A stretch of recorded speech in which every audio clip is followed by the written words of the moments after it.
নমস্কার, এসকেআর online YouTube চ্যানেলে তোমাদের প্রত্যেককে স্বাগত। রাজ্যে একটি গুরুত্বপূর্ণ নিয়োগ বর্তমানে চলছে, যেখানে গ্রুপ ডিতে নিয়োগ করা হচ্ছে।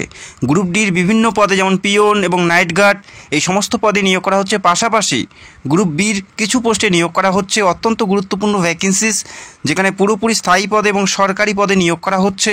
এই রাজ্যের যে কোনো প্রান্ত থেকে, যে কোনো জেলার থেকে অ্যাপ্লাই করতে পারো, যেখানে 8 থেকে মাধ্যমিক এবং গ্র্যাজুয়েশন প্রত্যেকেই তোমরা যোগ্য প্রার্থী। তো ভিডিওটি সম্পূর্ণ দেখো, যারা যোগ্য অ্যাপ্লাই করতে পারো। বর্তমানে আবেদন চলছে, আবেদন চলবে 15ই আগস্ট 2024 তারিখ পর্যন্ত।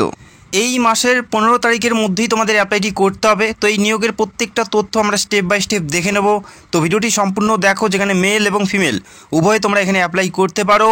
এবং এখানে অ্যাপ্লাই করার জন্য যে বয়সের কথা উল্লেখ করা আছে সেটা আমরা প্রথমে দেখে নিচ্ছি। এখানে আবেদন করার জন্য যেটা বয়স, 1 জানুয়ারি অর্থাৎ 1 জানুয়ারি 2024 তারিখ অনুযায়ী, 1 জানুয়ারি 2024 তারিখ অনুযায়ী তোমাদের বয়সটা 18 থেকে 40-এর মধ্যে থাকতে হচ্ছে। 18 থেকে 40 বছর বয়সী প্রত্যেকেই এলিজেবেল, যারা জেনারেল। পাশাপাশি এসসি এসটি ওবিসি প্রত্যেকেই ছাড় পাবে। এসসি এসটি 5 বছর এবং ওবিসি 3 বছরের ছাড় থাকছে। তো আশা করি তোমরা বুঝতে পারলে, যারা জেনারেল 18 থেকে 40 প্রত্যেকেই তোমরা এখানে আবেদনের যোগ্য প্রার্থী হবে। এই মুহূর্তে দেখে নিচ্ছি কোন কোন পদে কী কী যোগ্যতার কথা উল্লেখ করা আছে। 8 পাস এবং মাধ্যমিক পাশে তোমরা কোনগুলো পদের জন্য যোগ্য হবে বা কোনগুলো পদে তোমরা অ্যাপ্লাই করতে পারবে, প্রত্যেকটা বিষয় আমরা স্টেপ বাই স্টেপ দেখে নেব। বারংবার রিকোয়েস্ট করছি, ভিডিওটি সম্পূর্ণ দেখো। যোগ্যতা থাকলে অবশ্যই তোমরা এখানে অ্যাপ্লাই করতে পারো। প্রথম যে পদ, ইউডিসি অর্থাৎ আপার ডিভিশন ক্লার্ক, অত্যন্ত একটি গুরুত্বপূর্ণ পদ। ইউডিসি পদে অ্যাপ্লাই করার জন্য যে যোগ্যতার কথা উল্লেখ করা আছে, যে কোনো শাখার থেকে, যে কোনো বিভাগ থেকে গ্র্যাজুয়েশন থাকলেই প্রত্যেকেই তোমরা এই গুরুত্বপূর্ণ পদের জন্য যোগ্য হবে। ইউডিসি পদে তোমাদের অ্যাপ্লাই করার জন্য যোগ্যতা থাকতে হচ্ছে গ্র্যাজুয়েশন, যে কোনো শাখার থেকে, যে কোনো বিভাগ থেকে গ্র্যাজুয়েশন থাকলেই প্রত্যেকেই তোমরা এই গুরুত্বপূর্ণ পদের জন্য যোগ্য প্রার্থী হবে। এবং এখানে উল্লেখ করা আছে তোমাদের একটি কম্পিউটার সার্টিফিকেট থাকতে হবে, সেটা মিনিমাম 6 মান্থের, 6 মাসের একটি কম্পিউটার সার্টিফিকেট তোমাদের থাকতে হচ্ছে। পাশাপাশি তোমাদের টাইপিং স্পিড থাকতে হচ্ছে। যারা যোগ্য প্রার্থী অ্যাপ্লাই করতে পারো। এর পরের পদগুলো আমরা স্টেপ বাই স্টেপ দেখে নিচ্ছি। 8 পাস এবং মাধ্যমিক পাশে কোনগুলো পদের জন্য যোগ্য হবে, প্রত্যেকটা বিষয়ে স্টেপ বাই স্টেপ জানাবো। এখানে বিভিন্ন পদে নিয়োগ করা হচ্ছে, যে পদের জন্য যোগ্য হবে সেই পদ বেছে নিয়ে তোমরা এখানে অ্যাপ্লাই করতে পারো। এরপরের যে পদ, সেটা হচ্ছে ইংলিশ স্টেনোগ্রাফার পদে নিয়োগ করা হচ্ছে, গ্রুপ বির একটি পদ। এবং পাশাপাশি এলডিসি অর্থাৎ লোয়ার ডিভিশন ক্লার্ক পদে নিয়োগ করা হচ্ছে। এই দুটি পদে অ্যাপ্লাই করার জন্য মিনিমাম শিক্ষাগত যোগ্যতা তোমাদের থাকতে হবে মাধ্যমিক পাস থাকতে হচ্ছে। কম্পিউটার নলেজ এবং কম্পিউটার সার্টিফিকেট তোমাদের থাকতে হবে, এবং টাইপিং স্পিড তোমাদের থাকতে হচ্ছে এই দুটি পদে অ্যাপ্লাই করার জন্য। অত্যন্ত গুরুত্বপূর্ণ পদ এলডিসি এবং স্টেনোগ্রাফার, যেখানে গ্রুপ বির পদ, যেখানে পুরোপুরি স্থায়ী পদে এবং ভালো মানের বেতনে নিয়োগ করা হচ্ছে। এবং প্রত্যেকটা পদের জন্যই মেল এবং ফিমেল উভয় তোমরা যোগ্য প্রার্থী হবে। এবং কোন পদে কোন পরীক্ষার মাধ্যমে নিয়োগ করা হবে সেটাও আমি তোমাদের ভিডিওতে জানাবো। এরপরে যে পদে নিয়োগ করা হচ্ছে, গ্রুপ ডিতে নিয়োগ করা হচ্ছে। আশা করি এই পদগুলোতে কম বেশি প্রত্যেকেই তোমরা অ্যাপ্লাই করার জন্য যোগ্য হবে, যেখানে পিওন থেকে শুরু করে নাইট গার্ড এবং ফারাস এই সমস্ত পদে নিয়োগ করা হচ্ছে। প্রসেস সার্ভারও রয়েছে এখানে অন্তর্ভুক্ত। এই সমস্ত পদে অ্যাপ্লাই করার জন্য যোগ্যতা থাকতে হচ্ছে ক্লাস 8 পাস। শুধুমাত্র 8 পাস থাকলে process server, peon, night guard এবং ফারাস এই সমস্ত পদের জন্য যোগ্য প্রার্থী হবে। এবং কোন পদে কি কি পরীক্ষা দিতে হবে এই মুহূর্তে আমরা স্টেপ বাই স্টেপ দেখে নিচ্ছি। প্রথমে যে পদের আমরা সিলেকশন প্রসেস দেখব, সেটা হচ্ছে ইংলিশ স্টেনোগ্রাফার। এই পদের ক্ষেত্রে কোন পরীক্ষা দিতে হচ্ছে আমরা প্রথমে দেখে নিচ্ছি, এবং প্রত্যেকটা পদের সিলেকশন প্রসেস নিয়ে আলোচনা করব। এই পদের ক্ষেত্রে 3টি ফেজে পরীক্ষা হবে। প্রথম ফেজে তোমাদের রিটেন টেস্ট দিতে হচ্ছে, যেখানে 1.5 ঘন্টার জন্য একটা পরীক্ষা হবে। 100 নম্বরের একটি পরীক্ষায় 100টি প্রশ্ন থাকবে। এই পরীক্ষা প্রথমে দিতে হচ্ছে, যেখানে 0.5 অর্থাৎ একটি ভুল করলে একটি সঠিক নাম্বার তোমাদের কেটে নেওয়া হবে। এই পরীক্ষা প্রথমে দিতে হচ্ছে। তারপরে স্কিল টেস্ট, এবং তারপরে তোমাদের ইন্টারভিউ বেসিসে নিয়োগ করা হচ্ছে। এরপরের পদ দেখে নিচ্ছি। এরপরের যে পদ, ইউডিসি অর্থাৎ আপার ডিভিশন ক্লার্ক।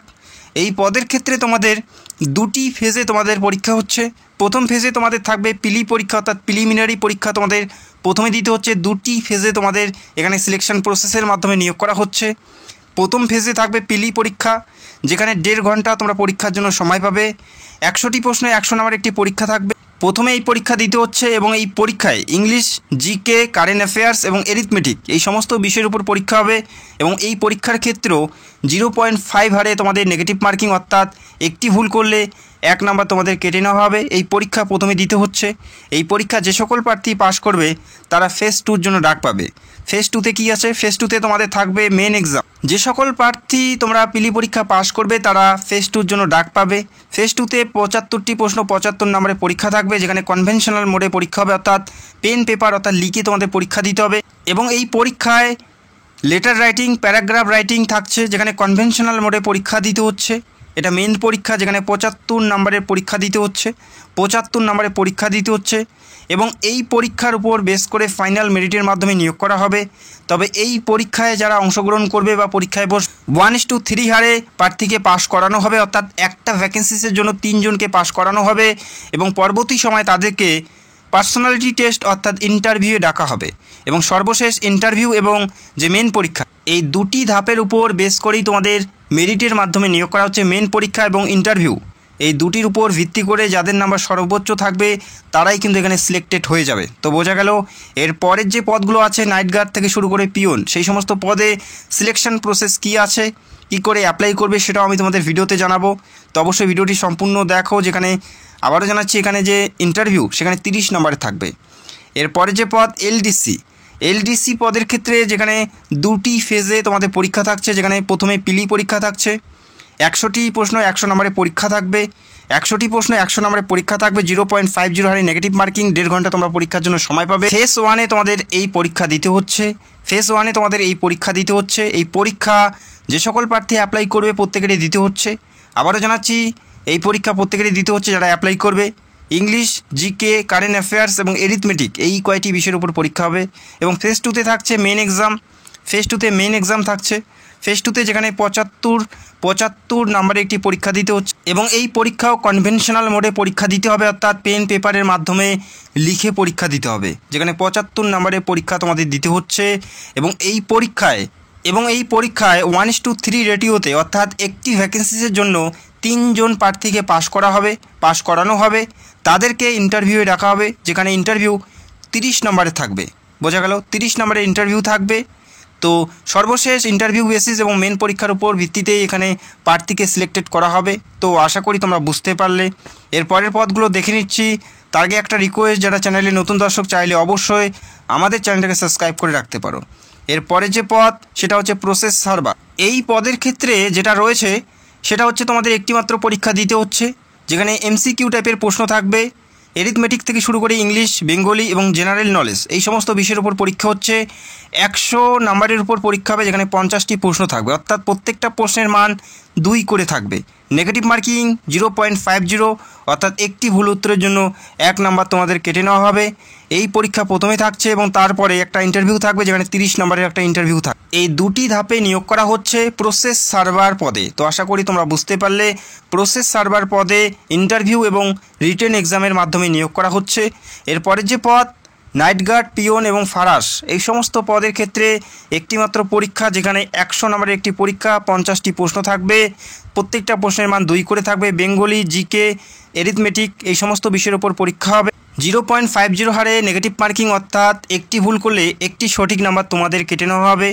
তো চাইলে অবশ্যই অ্যাপ্লাই করতে পারো।